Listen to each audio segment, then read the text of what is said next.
Hello दोस्तों ये India से मेरा आखिरी वीडियो है। जी हाँ दोस्तों, इसके बाद मैं सीधा आपको यूके में ही मिलूंगा।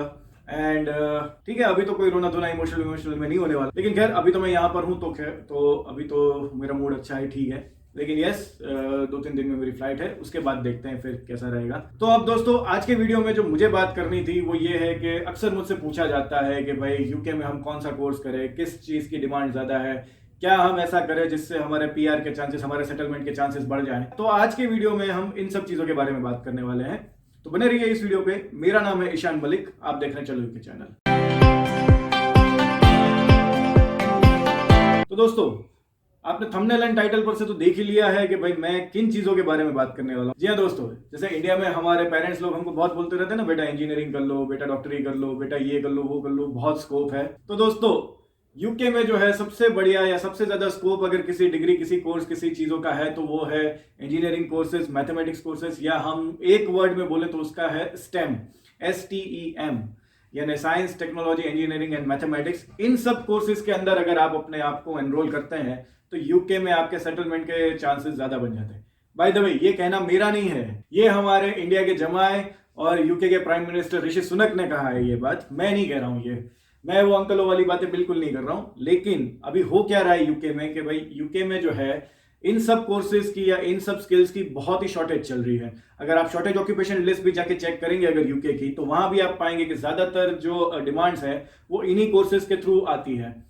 तो अभी यूके में देखा जाए तो इंजीनियरिंग में बोल रहे हैं हम, civil, mechanical, IT, data scientist और मैथमेटिशियंस, या फिर हम कहें कि दूसरी तरह के भी जो इंजीनियर होते हैं, इन सब की हमेशा शॉर्टेज चलती रहती है। और इसीलिए पिछले वीक जो है ऋषि सुनक ने ये करना चाहा कि भाई उन्होंने जो है वो 10वीं या 12वीं तक जो है वो उन्होंने ये प्रस्ताव रखा अपनी पार्लियामेंट में कि सभी के लिए मैथमेटिक्स पढ़ना कंपलसरी होना चाहिए। अभी यूके के शायद स्कूल स्ट्रक्चर में ऐसा होता होगा कि भाई 7वीं, 8वीं या 10वीं के बाद जो है लोग जो है उनके लिए ऑप्शनल हो जाता है कि मैथमेटिक्स पढ़ना है कि नहीं। जैसा इंडिया में भी हो जाता है कि हमारे 10वीं के बाद हमको ऑप्शन मिलता है कि भाई अगर साइंस लेना है, कॉमर्स लेना है, आर्ट्स लेना है, क्या लेना है। और साइंस में भी हमको कहते हैं कि ऑप्शन मिलते हैं कि मैथमेटिक्स पढ़ना है या बायोलॉजी पढ़ना है। तो इस तरह के ऑप्शन मिलते हैं हमको भी। लेकिन आई थिंक ऋषि सुनक का तो यूं था कि भाई 10वीं तक भी नहीं, आपको आई थिंक 12वीं तक क्या पढ़ते रहो मैथमेटिक्स, क्योंकि इन सब चीजों की शॉर्टेज होती जा रही है। और यूके के जो अपने सिटीजन्स जो हैं वो इन सब कोर्सेज में कभी एनरोल नहीं करते।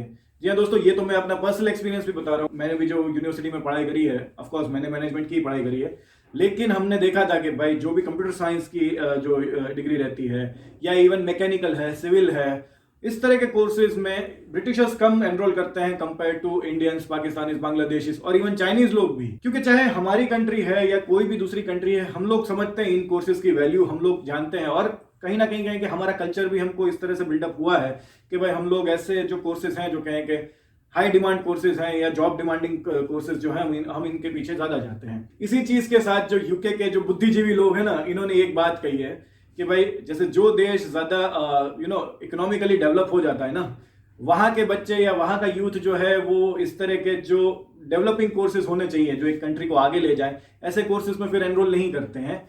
वो फिर जाते हैं थिंकिंग की तरफ, आर्ट्स की तरफ, म्यूजिक की तरफ, या फिर ऐसे बहुत बहुत हो गया तो मैनेजरियल कोर्सेज की तरफ जाते हैं। तो यूके के बुद्धिजीवी लोगों ने भी कहा है, और हम तो हमारे पर्सनल ऑब्जर्वेशन से हम ये बात रख रहे हैं कि भाई हाँ, यूके के जो लोग हैं वो ज्यादातर मैनेजरियल कोर्सेज में, आर्ट्स, म्यूजिक और एंटरटेनमेंट, मीडिया, इन सब कोर्सेज में वो लोग ज्यादा एनरोल करते हैं। तो अब हो ये रहा है कि भाई यूके में जो है लाखों जॉब्स खाली पड़ी रहती हैं। ये इंजीनियरों की रहती है, सिविल वालों की रहती है, आईटी वालों की रहती है, बहुत खाली पड़ी रहती है, और इनको फिलअप करने के लिए इनको इनफ लोग नहीं मिलते। सॉरी दोस्तों, रुकावट के लिए खेद है, लेकिन मैं यहाँ पर एक छोटी सी एड ब्रेक लेकर मैं आपको बताना चाहूंगा हमारे इस वीडियो के स्पॉन्सर एम्बर स्टूडेंट को। जी हाँ दोस्तों, अगर आप स्टूडेंट हैं और यूके में अपना एडमिशन प्लान कर चुके हैं या प्लान करने वाले हैं, तो एम्बर स्टूडेंट जो है वो आपकी बहुत ही अच्छी हेल्प कर सकते हैं। दोस्तों, एम्बर स्टूडेंट के पास जो है वो एक स्टूडेंट अकोमोडेशन की बहुत ही बढ़िया और एक बहुत ही बड़ी लिस्ट अवेलेबल होती है। आप किसी भी यूनिवर्सिटी में, किसी भी सिटी में आप अपना अगर अकोमोडेशन फाइंड आउट कर रहे हैं तो एम्बर स्टूडेंट में आप जाके चेक कर सकते हैं। जो भी यूनिवर्सिटी है उसके नजदीक में ही आपको स्टूडेंट अकोमोडेशन मिल जाया करेंगे। एंड मैंने खुद अपना जो पहला अकोमोडेशन है वो एम्बर स्टूडेंट के थ्रू ही बुक किया था। तो मैं अपनी गारंटी पे आपको बोल सकता हूँ कि भाई जो भी आपको एम्बर स्टूडेंट पे जो फोटोज दिखते हैं वो 90% रियली होते हैं, यानी 19-20 का ही आपको फर्क मिलेगा। जो आप उनकी ऐप पे फोटोग्राफ्स देखेंगे सिमिलर सा ही कमरा आपको मिलेगा आप जिस अकोमोडेशन में जाएंगे। इसके अलावा भी अगर आपको अकोमोडेशन से रिलेटेड कुछ चाहिए होगा, कोई नॉलेज चाहिए होगी, कोई सपोर्ट चाहिए होगा, तो इसमें भी जो है एम्बर स्टूडेंट की टीम जो है वो आपको हेल्प कर सकती है। आई होप दोस्तों कि एम्बर स्टूडेंट के थ्रू आपकी अकोमोडेशन फाइंड आउट करने की जो स्ट्रगल है वो थोड़ी कम होगी। अब चलिए वापस आते हैं अपने वीडियो पे। पहले तो ये था कि ब्रेक्सिट नहीं हुआ था तो भाई ये लोग जो है यूरोप से जो लोग आते थे तो वो भाई ये जो पोजीशन है वो फुलफिल कर लेते थे, लेकिन अब तो वो भी सीन रहा नहीं और इनके वीजा के स्ट्रक्चर जो है वो ये लोग सुधारना नहीं चाह रहे हैं। अभी भी स्पॉन्सरशिप के बगैर, वीजा स्पॉन्सरशिप के बगैर किसी को जॉब नहीं देते और स्पॉन्सरशिप इन्होंने एम्प्लॉयर्स के लिए सस्ता करानी है, उल्टा दिन ब दिन महंगा करते जा रहे हैं।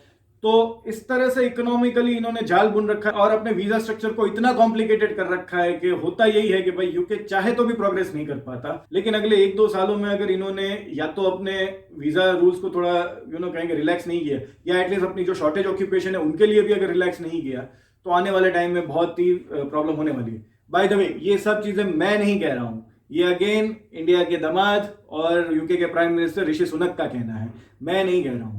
मैं तो बस बातों को समझ रहा हूं, मैं तो ऑब्जर्व करता हूं और मैं तो इस बात से थोड़ा बहुत एग्री भी करता हूं कि यस, थोड़ा वीजा को सुधारो, थोड़ी अपनी एजुकेशन पॉलिसीज को सुधारो और थोड़ा अपना कल्चर बिल्डअप करो कि ये जिन चीजों की या जिन स्किल्स की आपको डिमांड है आपकी कंट्री में, उन कोर्सेज को ज्यादा बढ़ावा दो, उस पर स्कॉलरशिप्स दो और उनको हर तरह से प्रमोट करो। एंड अगर कोई बाहर से कोई बंदा आता है वो स्किल लेकर या वो इच्छा रखता है कि भाई हाँ मैं इस कोर्स में पढ़ना चाह रहा हूँ, तो उनके लिए जॉब मार्केट और वीजा अवेलेबिलिटी प्रोवाइड करो। मेरा तो बस ये इतना ओपिनियन है। तो अगर कोई बहुत ही भला बंदा मेरा ये वीडियो देख रहा हो और ऋषि सुनक से कोई कॉन्टेक्ट रखता हो तो भाई मेरी इस बात को पहुंचा सकता है आगे। बाकी अभी के लिए तो वीडियो में इतना ही था कि भाई अगर आप लोग यूके आना चाह रहे हैं तो मेरी मत मानिए, देश के पीएम की बात तो मान लीजिए। वो कह रहे हैं कि भाई स्टेम कोर्सेज करो, स्टेम कोर्सेज शॉर्टेज ऑक्यूपेशन में है, स्टेम कोर्सेज की वहां पर डिमांड बहुत है। तो मैं भी आप लोगों से यही कहना चाहूंगा कि ज्यादा से ज्यादा आप लोग स्टेम कोर्सेज में अपना एडमिशन रखने की बात रखिएगा। जनवरी इनटेक तो यूके का खत्म हो चुका है, लेकिन मई इनटेक अभी बाकी है, मई इनटेक अभी आने वाला है। तो आप अपना कोर्स अगर चूज करने वाले हैं तो बी वेरी केयरफुल। और जो लोग भी सितंबर इनटेक के लिए प्लान कर रहे हैं तो उनको तो मैं अभी से बोल दूं कि भाई स्टेम कोर्सेज के आसपास रहना, मैनेजरियल या एमबीए या इन सब चीजों के पीछे मत भागना, क्योंकि गोरे यही कोर्सेज करते हैं और इन सब कोर्सेज में या कहेंगे इन सब जॉब्स में गोरे पहली पसंद बनते हैं। तो बेटर है कि भाई आप लोग उस दिशा में भागो जिस दिशा में गोरे नहीं हैं और ऐसी स्किल्स को मास्टरी करो जिसकी डिमांड बहुत है, चाहे यूके हो या किसी भी कंट्री हो। तो बस दोस्तों आज के वीडियो में मुझे यही बात करनी थी। अब मैं मिलूंगा आपको सीधा यूके में। तब तक के लिए अगर ये वीडियो आपको पसंद आया है तो प्लीज इस वीडियो को लाइक करिए, शेयर करिए अपने फ्रेंड्स एंड फैमिली के साथ, subscribe this channel and lastly thank you for watching the video. Hope to see in the next one.